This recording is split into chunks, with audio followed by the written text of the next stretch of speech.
O mercado de beleza está sendo redesenhado e o epicentro dessa transformação está na Creator Economy. Hoje, creators não são apenas canais de divulgação, são construtores de marcas, formadores de opinião, parceiros estratégicos e muitas vezes verdadeiros negócios. A Vivi contou aqui da jornada dela para a Coreia, né, para a Ásia. Logo depois a gente foi para a China e a gente foi olhar exatamente isso. Como a Creator Economy vem cruzando com o mapa de futuro do varejo e criando uma nova indústria. E é para isso que a gente está olhando. E aí a gente vai entrar, então, nessa conversa aqui, onde a gente vai explorar como creators, agências e marcas estão criando novos modelos de colaboração, redefinindo influência e construindo valor real no ecossistema da beleza brasileira. O título dessa conversa é Beleza em 360 e o futuro da Creator Economy no Brasil. Mas mais do que título, o que vale aqui é quem vai fazer essa conversa. Eu brinquei com ela que eu ia apresentar ela como ela merece ser apresentada, que é só falar que ela é a passa. Mas, porque isso já basta quando a gente fala de Creator Economy, é uma das nossas maiores referências em Creator Economy no Brasil, olha o mercado de influência já há algum tempo, mas vou fazer aqui formal então. Ana Paula Passarelli, que é pioneira na Creator Economy no Brasil, fundou a Brunch em 2019 com o objetivo de transformar o cenário de agenciamento de influenciadores no país. E o ano passado foi indicada ao Prêmio Caboré, que é o maior reconhecimento da indústria da publicidade e marketing no Brasil. Que prazer ter você aqui, Passa. Bem-vinda, bem-vinda. Onde ficar melhor para vocês? Oi, gente, boa tarde. Para este papo com Passa, em alto nível, bacharel em Química Tecnológica pela PUCamp, com período de estudos na Universidade de Alicante, na Espanha, e também formada em Estética e Cosmetologia pela Universidade Anhembi Morumbi, atua há mais de 10 anos na indústria como cientista cosmética, desenvolvendo produtos e pesquisas, incluindo projetos com fomento da FAPESP. Juliana Pegos, cientista cosmética da Functional Care. Meninas, o papo é com vocês. Fiquem super em casa. Obrigada, Camilo. Eu falava para ele fez essa piada ali comigo, gente, mas semana passada eu estava num evento de um pessoal lá do Rio Grande do Sul, que eu também já frequento há muito tempo, e em um certo momento eu tinha que parar porque o mestre de cerimônias ia subir para chamar os demais participantes. E eu já falei assim, não, eu já conheço todo mundo. Vem, gente, já pode subir, eu já sou de casa. Aqui no e-commerce Brasil, quem já viu alguma palestra minha aqui?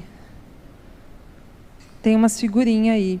Eu já frequento os eventos do e-commerce Brasil há 12 anos. Esse evento é um dos eventos mais importantes que a gente tem na nossa indústria. E ver essas segmentações começando a acontecer, que é ter evento de moda, beleza e lifestyle, como a gente tem aqui, um focado em ads, isso é super importante, porque a gente começa a ver que essa indústria está se ganhando cada vez mais granularidade. E granularidade é uma palavra muito importante, porque a gente vai falar aqui hoje, que é de marketing, de influência, mas principalmente a intersecção disso com Creator Economy. Boa parte das vezes que eu vim aqui conversar com vocês no palco do e-commerce Brasil foi sobre marketing de influência, para falar sobre como a gente pode melhorar as nossas iniciativas e estratégias para trabalhar com influenciadores e gerar resultado para negócios. Mas nos últimos 2 anos, esse palavrão, Creator Economy, tem rondado um pouco mais, tanto que ele ocupa hoje o lugar de marketing de influência no título do nosso painel. Porque isso diz respeito a começar a dar um pouco mais de visibilidade para quem realmente move essa indústria, que são os creators. Quando Vivi me pediu para vir aqui com vocês, não tive outra escolha, senão chamar a Ju para estar com a gente aqui, e vocês vão entender por quê, conhecendo um pouco da história dela, e se vocês, assim, nossa, Juliana, quem é a Juliana? Mas procurem depois, tanto no Instagram quanto no TikTok, cientista da beleza. Essa é a Juliana. E, Ju, queria que você contasse um pouquinho para a gente, porque a gente conversou um pouco antes aqui, que você já foi CLT, né, amiga? você já teve numa posição dentro da indústria, né, dentro dos laboratórios, para depois vir criar a sua marca, mas como que a criação de produto, né, cosmético veio parar na tua vida para então isso virar conteúdo? Conta para a gente. Muito bom. Boa tarde a todos. Primeira vez participando de um evento assim, uma honra muito grande para mim. Espero que vocês gostem da palestra. E, bom, contando um pouquinho da minha história, né? Como a Passa comentou, sim, eu comecei minha carreira como CLT, trabalhando dentro de centros de inovação, de grandes players do mercado farmacêutico, cosmético, no desenvolvimento de produtos, né? E eu acho que isso fez toda a diferença na minha carreira e no como as coisas foram se desenrolando mesmo na minha trajetória. Foi uma grande escola ter trabalhado, né, nesses grandes players. Eu aprendi muito, tanto na parte técnica como na parte mais de negócio mesmo. E depois eu acabei decidindo ir para o mundo da pesquisa e começar um projeto de pesquisa independente, né, que fez toda a diferença também no meu desenvolvimento profissional e na forma como eu acabei associando isso à criação de conteúdo, né? Isso foi muito importante. Acho que o projeto de pesquisa científica ele acaba sendo muito solitário em vários momentos, né? Porque você imerge no universo e você fica ali pesquisando e vai para o laboratório e testa e um monte de coisas acontecem nesse meio do caminho. Mas, ao mesmo tempo, foi nesse momento que eu tive ali o estalo de começar a criar conteúdo nas redes também, durante o desenvolvimento desse projeto. Porque foi quando também muitas pessoas começaram a me enxergar como referência em alguns assuntos. E aí vinham as perguntas, né? Mas será que eu posso usar esse produto aqui mesmo? Ele vai entregar tudo que ele promete?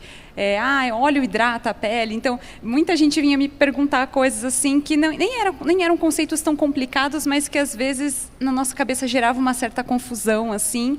E entender tecnicamente facilita muito, né? Então, quando eu vi as pessoas, às vezes, me mandando mensagem, me mandando WhatsApp, me chamando, às vezes, até... Quando eu ainda era CLT, muitas pessoas me mandavam mensagem perguntando no Teams, né? Na época ainda era Skype, para perguntar várias coisas, assim, sobre produtos. E aí eu comecei a ficar assim, nossa, mas as pessoas têm muita dúvida sobre produto, né? E dúvidas técnicas, assim, né? Seria muito legal conseguir falar sobre isso de uma maneira... assim, técnica, mas ao mesmo tempo não complicada de entender nas redes, para tirar essas dúvidas e as pessoas terem mais transparência sobre o que elas estão consumindo. E foi nesse momento que eu tive o estalo de começar a criar conteúdo. No início, eu ia começar a fazer vídeos para o YouTube mesmo, né? Só que eu comecei a criar e aí eu vi o trabalho que dava. E eu não tinha noção nenhuma de edição de vídeo, então eu estava assim aprendendo, literalmente fazendo. Então no começo foi assim um choque de realidade. Vou fazer vídeos para o YouTube? Não vou, porque eu demorava um dia inteiro para editar um vídeo. Então eu comecei a perceber que o conteúdo do Instagram ele poderia ser mais curtinho, né? Mas ao mesmo tempo eu poderia quebrar em pequenos temas e até às vezes facilitar a disseminação da informação técnica, porque às vezes você quer fazer um vídeo enorme falando um monte de coisa, a pessoa, já cansei, né? Já fecha, já vai embora. Então, quando eu comecei a quebrar isso para o Instagram, foi criando uma forma bem interessante, assim.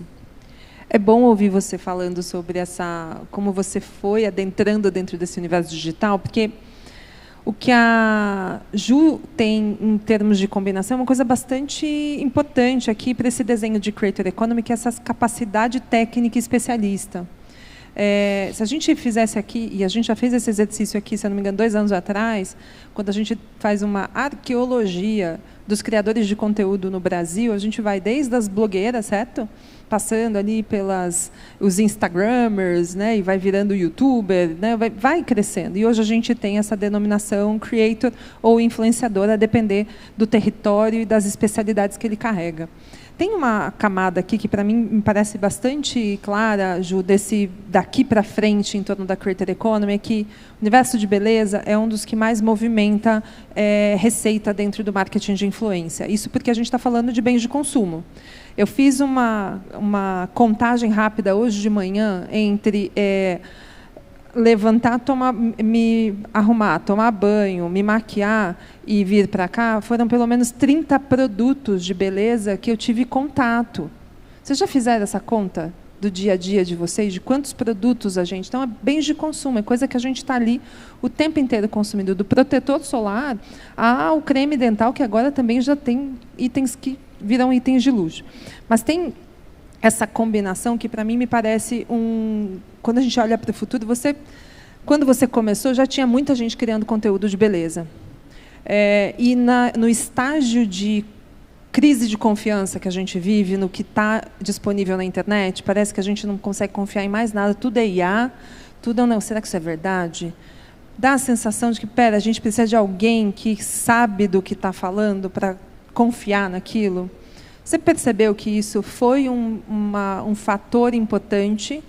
E, se sim, como que isso se deu na construção da tua comunidade, das pessoas que começaram a te acompanhar? Você falou do Teams, lá de quando você era funcionária CLT, e das pessoas que te chamavam no grupo da empresa para tirar dúvidas. Quando você foi para o campo aberto, como foi essa construção de comunidade e quais interesses em torno dessa especialidade mesmo que as pessoas começaram a demonstrar? Foi muito interessante, porque, como você falou, já existiam muitas pessoas criando conteúdo na internet sobre beleza, mas era muito baseado nas próprias experiências pessoais de uso daqueles produtos. E, às vezes, não que eu também, às vezes, não traga isso para a minha criação de conteúdo, porque tem produtos que pedem isso, né? Às vezes você vai falar de um protetor solar com cor, e tem muito do aspecto sensorial e da percepção pessoal individual de cada pessoa. Mas eu procuro sempre dizer assim, esse produto, talvez para minha pele que é oleosa não tenha dado muito certo, mas ele tem uma característica de fórmula mais XYZ, que vai se adaptar melhor com peles dos tipos XYZ, então... Isso é muito interessante, porque às vezes, você pode detonar um produto, vamos dizer assim, falar super mal de um produto, porque ele não deu certo para você, na sua experiência pessoal, mas ele pode funcionar para outras pessoas, e com certeza vai funcionar para alguém que tem um tipo de pele, necessidades diferentes das suas, né? Então, entender tecnicamente o que um produto faz e entender assim, aspectos que podem parecer só mais técnicos assim na formulação, mas quando você começa a debater sobre ela, começa a abrir um pouco mais o que tem ali dentro, começa a ficar mais fácil você entender para quem aquele produto é mais direcionado ou não. E a gente sai um pouco, às vezes, dessa visão do testei, funcionou, não funcionou somente, né? E a gente vai para um outro universo onde você começa a ter um entendimento acerca daquele produto mais profundo mesmo, né? O que ele faz, o que a gente pode esperar. E isso a gente acaba estendendo também para outras áreas. Não só o que tem de ingredientes ali dentro, mas os próprios estudos clínicos de segurança e eficácia de cosméticos, que a gente sabe que eles são bem... diversos, né? Dá para construir metodologias de diferentes formas, dá para fazer estudo de eficácia instrumental, estudo de eficácia subjetiva, dá para fazer estudo com dermatologista, então tem vários tipos de estudos, e às vezes quando um claim, né, uma promessa de eficácia de um produto é colocada ali no rótulo, você gera uma expectativa no consumidor, né? E quando a pessoa lê ali aquele claim, vai reduzir poros em 72 horas, sei lá, alguma coisa assim, né? Às vezes a pessoa criou uma expectativa na cabeça dela que não é tão realista com o que o produto realmente pode fazer, né? E eu sei que isso tem muitos aspectos. Tem o aspecto de marketing, de comunicação acerca dos claims do produto, mas a transparência dos estudos é algo que o consumidor entendendo um pouco mais também, eu acho que isso facilita, porque ao invés dele comprar um produto tendo uma expectativa que não vai se cumprir, ele vai comprar um produto muito mais consciente e a chance dele ficar satisfeito é muito maior. Então, eu acho que a gente acaba levando essa questão mais técnica para além do que tem na composição, para além de um ingrediente X ou Y e o que ele pode fazer pela pele, mas também para todo um entendimento de como aquela promessa está sendo feita. E vamos combinar, a gente às vezes cai em umas promessas, né? Tem uma coisa, eu estava vendo um vídeo que você subiu, acho que foi ontem, que fala como cuidar da pele de 0 a 100 anos. E eu fiquei assim, não é possível. De 0 a 100... Então, em cada etapa da nossa existência na Terra, tem um cuidado específico.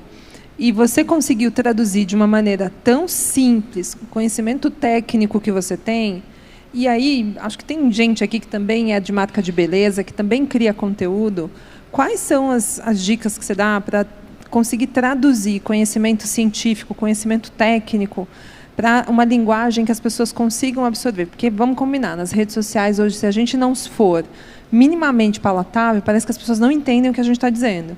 E isso acaba sendo um recurso. É uma estratégia para também fazer a informação chegar nas pessoas. O que você aprendeu de sair da cadeira de cientista para começar a falar de beleza nas redes sociais, que você teve que assim, nossa, não dá para levar essa palavra aqui. Vou ter que mudar, vou ter que dar muito mais contexto. Como foi? Eu acho que foi assim, no começo a gente começa com uma expectativa de repente, vou falar desse jeito que as pessoas vão entender. Aí você entende que não é bem por aí, né? E às vezes até os próprios comentários dos conteúdos vão sendo esse balizador, assim. Olha, eu falei nesse post, teve um post que eu fiz que eu falei, nossa, vai ser muito legal esse conteúdo, as pessoas vão amar, porque a ideia era desmistificar algumas questões com o que a gente pode esperar realmente de eficácia dos peptídeos e tal. E aí eu expliquei os tipos de peptídeos que existem, tem os peptídeos sinalizadores, tem os neurotransmissores, e foi um conteúdo super técnico, lindo, assim, na minha cabeça, estava super claro. Aí eu vi um comentário assim, quem sabe, sabe. Aí eu falei assim, eu acho que não foi legal, né? Acho que ficou técnico demais esse conteúdo. Então a gente vai, até pelo feedback que a gente vai tendo da audiência, a gente vai percebendo, né? Esse conteúdo as pessoas ficou fácil de entender.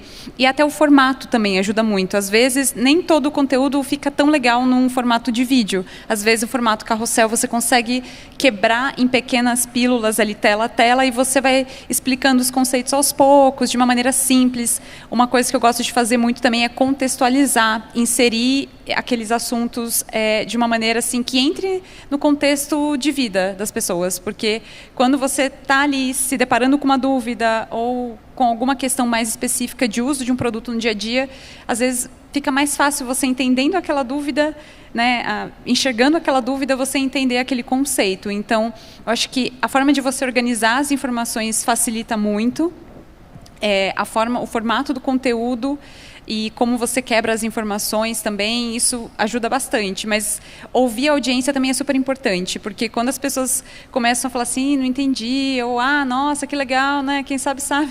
Você começa a perceber que realmente, às vezes está um pouco técnico demais. Então, é uma troca mesmo, né? Você falou da audiência, e uma palavra que tem percorrido o corredor de todos os relatórios de tendência que falam sobre comunicação e marketing é comunidade. E do quanto ouvir o que essa comunidade tem para dizer é parte estrutural hoje de definição, de lançamento de produto, de estratégia de marketing e tantas outras coisas. Você lançou uma marca para pessoas que têm a pele que sofre com acne. O quanto que a comunidade te ajudou a lançar essa marca, o quanto você ouve essa comunidade para conseguir desenvolver melhorias nos seus produtos. Conta um pouco dessa tua dinâmica com a sua marca, inclusive conta sobre ela. Perfeito.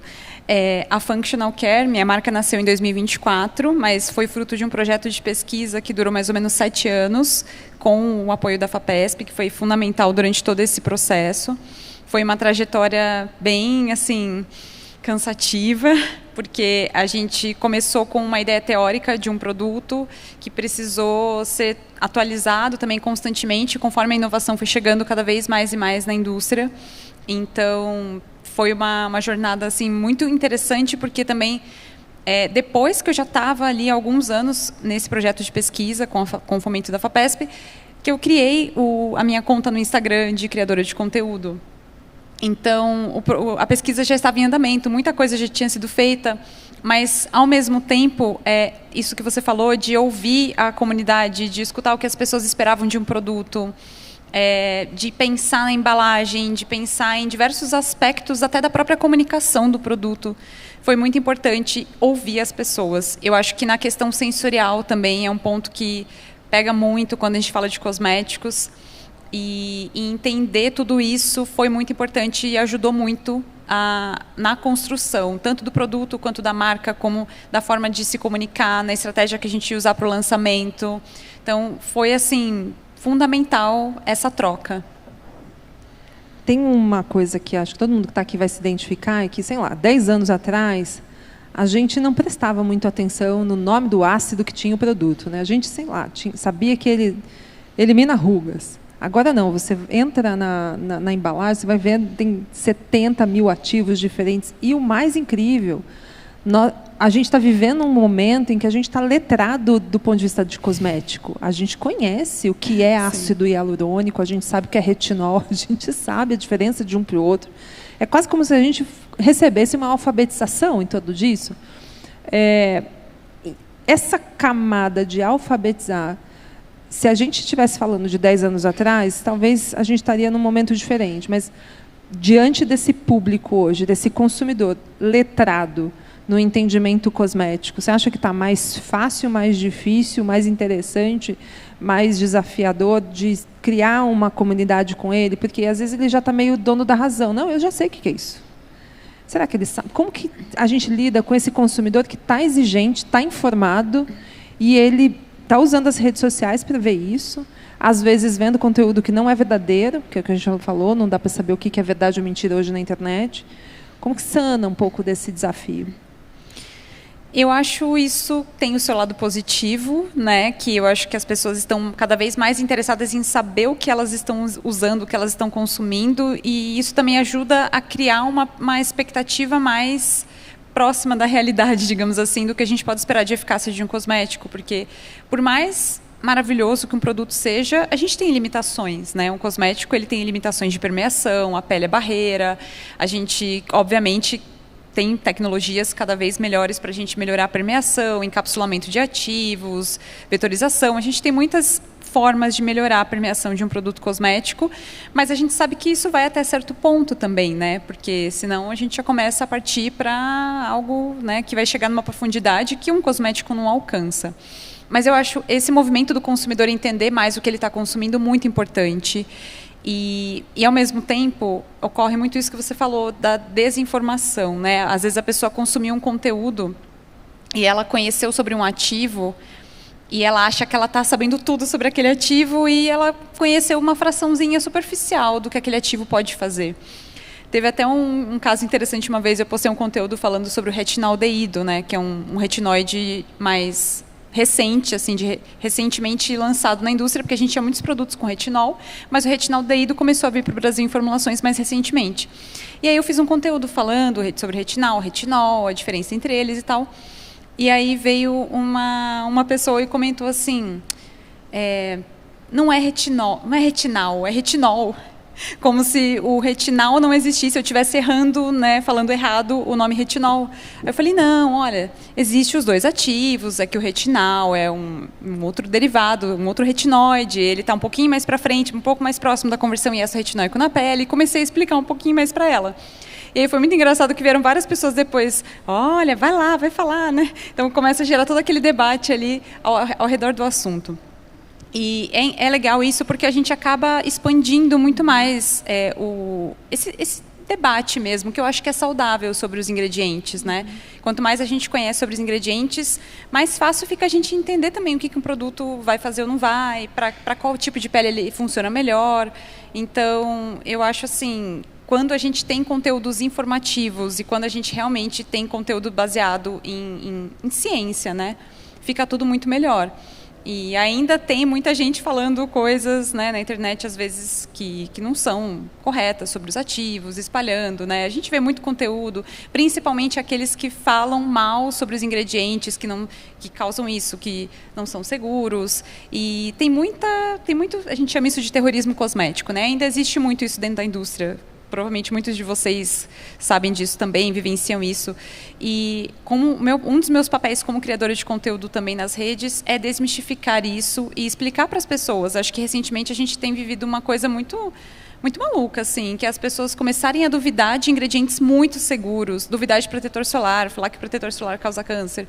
Então, isso é algo que, assim, a gente vai ter que continuar trazendo conteúdos um pouco mais técnicos, com um embasamento científico, para as pessoas tirarem esses medos, né, da cabeça delas. Se a gente tem um ingrediente aí sendo usado, se tem aprovação regulatória, a gente tem comprovações de que ele é seguro, senão a gente não teria, né? Então, assim, eu acho que tem os dois lados dessa moeda. Tem o lado positivo, que é a gente ter consumidores mais informados, mas às vezes tem também o outro lado, né, de pessoas que começam a falar de determinados ingredientes que estão presentes ali no rótulo, que você deveria evitar e não sei o quê. E, né, isso não é real. Menina, eu já não passei óleo mineral na cara? Já passei. Por quê? Porque eu vi um vídeo no YouTube que dizia que podia passar. Aí depois eu fui ver que entope tudo os poros da pele, não pode passar. Olha, assim, na verdade, depende. A cientista está dizendo. Caminhando aqui para o final, você falou uma coisa importante que é o mercado, tanto da produção de conteúdo, mas o mercado vai precisar cada vez mais desse olhar de credibilidade.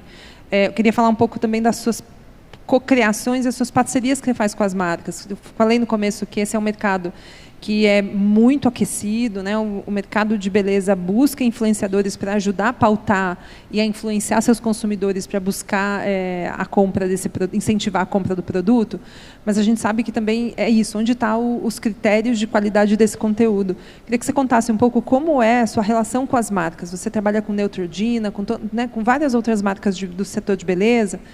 Como que é essa parceria? Como você faz essa escolha? Você também vai buscar como é o laboratório dessa empresa? Você quer saber como são as suas formulações? Como que é isso? Isso é algo que é muito importante quando você cria conteúdo com embasamento científico, você conhecer um pouco mais sobre as marcas com as quais você trabalha, porque a gente é muito cobrado a respeito disso, né? As pessoas cobram muito. A minha comunidade me cobra muito com relação ao que eu estou divulgando. Mas você está divulgando esse produto? Estou acreditando porque eu confio em você. Então, existe uma relação de confiança muito grande.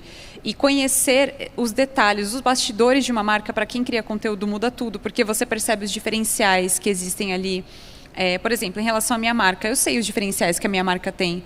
Eu sei o que torna o meu produto único, porque eu estou ali todos os dias, dentro do laboratório, vendo todo o processo, participando de negociação com o fornecedor. Eu estou ali naquele outro lado da moeda também. E eu sei o quanto isso... É difícil você mostrar isso para quem está no outro lado da ponta, às vezes, e traduzir isso de uma maneira simples, né?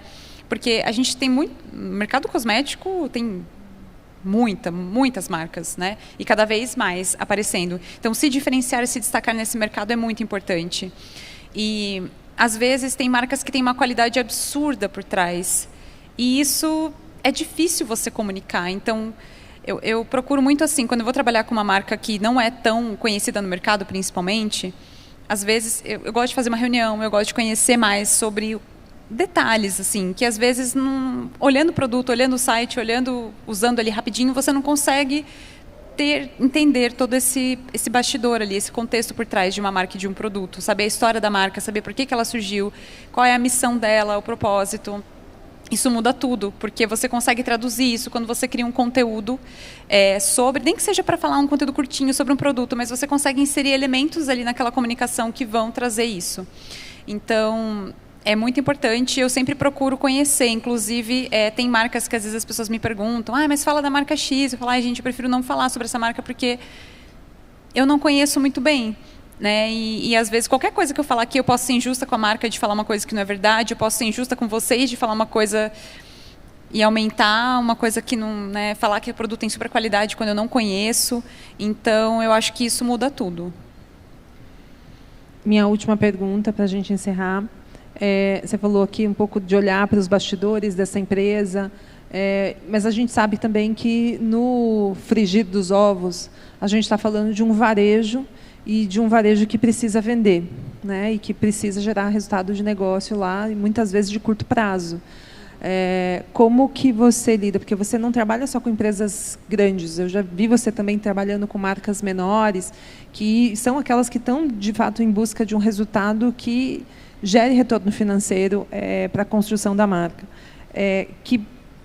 Que caminhos bem-sucedidos você teve trabalhando com marcas que precisam, né, trazer um resultado um pouco mais rápido, especialmente de apresentar um produto para o mercado ou ganhar espaço no mercado, que deu certo e que você pode dar de dica para a nossa audiência aqui? Perfeito. Eu acho que a primeira coisa é a autenticidade na hora de você falar de uma marca ou de um produto. Quando você recebe um briefing muito engessado, isso dificulta muito, porque você não está conseguindo ser você naquele conteúdo. Então, às vezes, vem briefing, você tem que falar essa frase, você tem que dizer isso, o produto tem que aparecer nos primeiros 5 segundos. Isso, gente, dificulta muito a pessoa confiar naquilo que está sendo dito, porque fica com cara de publicidade. A pessoa bate o olho, ela já sabe que é uma publicidade. Não precisa nem ela olhar lá a hashtag publicidade, ela já sabe. Então, quanto mais a gente Quanto menos a gente interromper conversas e mais a gente entrar nelas, melhor vai ser o resultado de uma ação com qualquer influenciador, com qualquer criador de conteúdo. E a gente tem que levar isso para a nossa prática no dia a dia. Então, vai contratar um criador de conteúdo, um influenciador, entende que, por exemplo, às vezes ele, no meu caso, eu crio conteúdos mais robustos, mais técnicos. Se eu vier só jogar o cabelo aqui e falar, gente, esse produto é incrível, ninguém vai me levar a sério naquele conteúdo, porque não é o tipo de conteúdo que eu faço. Então, entrar nas conversas, né? Os conteúdos, dar uma olhadinha nos conteúdos que eu já faço organicamente, que performam bem. É nessa linha que a gente tem que ir, porque ali está a comunicação autêntica, ali está o formato que a gente já sabe que funciona, ali está o que as pessoas gostam de consumir e não parece que ela está assistindo uma propaganda. Então, eu acho que ter essa liberdade, essa flexibilidade, essa troca entre a marca, o que ela quer comunicar e as formas que a gente consegue fazer isso de maneira autêntica, é o melhor cenário para a gente ter o máximo de resultado. Muito bem. Obrigada, Ju, pelo teu tempinho aqui com a gente. Pegou 2h30 de trânsito vindo de Campinas. Obrigada Pegou a você. o bloqueio do Lula e do Tarcísio aqui, mas deu certo. Obrigada, gente, por ouvir a gente aqui. Espero que tenha ajudado vocês e que vocês olhem para a Creator Economy com novos olhos. Obrigada. Obrigada.